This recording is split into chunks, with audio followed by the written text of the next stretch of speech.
On the streets of Memphis, a futuristic crime-fighting tool. Squad cars equipped with license plate recognition cameras.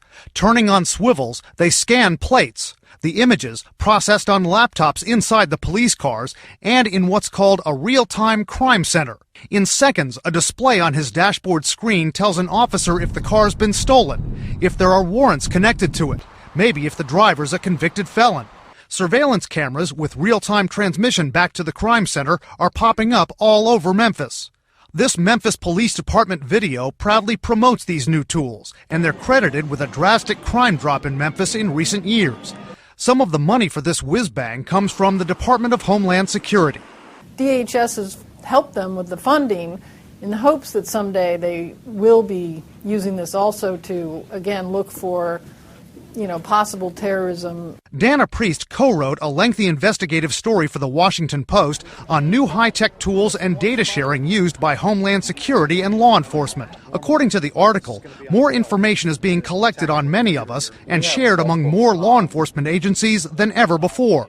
It's part of an often heard post-9/11 mantra to catch potential terrorists. To help the federal government find the dots, to find people who might be acting suspiciously. The information goes to so-called fusion centers run by state and local law enforcement. That's where data on suspicious behavior is shared with DHS, the FBI, and other agencies. With an uptick in terror plots in recent years, a DHS official says this system has led to more arrests. But privacy advocates say it also carries huge potential for abuse. Former FBI agent Michael German, now with the American Civil Liberties Union, says it empowers police to intervene more deeply into people's private lives. The behaviors they have described as inherently suspicious include things like taking notes, drawing diagrams, taking measurements, taking photographs or video, which are ubiquitous activities that all of us do. But terrorists also do that, right?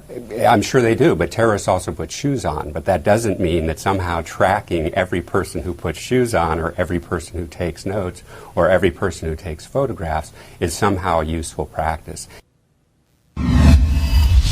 Michael German says previous investigations have found that in some cases, law enforcement officials used technology and shared information to look at the private information of celebrities. Contacted by CNN, officials from the FBI and the Department of Homeland Security said they have strong programs in place to combat potential abuse and that unnecessary information is not added to any of these databases or kept in them. Candy? Brian, is there any policy in place that would teach agents about protecting privacy? Well, both agencies say they not only train their agents on those protections, but they're very clear on punishments that they'll incur if those protections are broken, and they do privacy impact assessments when they first get some of this information to make sure that it doesn't infringe on someone's privacy. If it's unnecessary or if it does so unnecessarily, it won't go into those databases.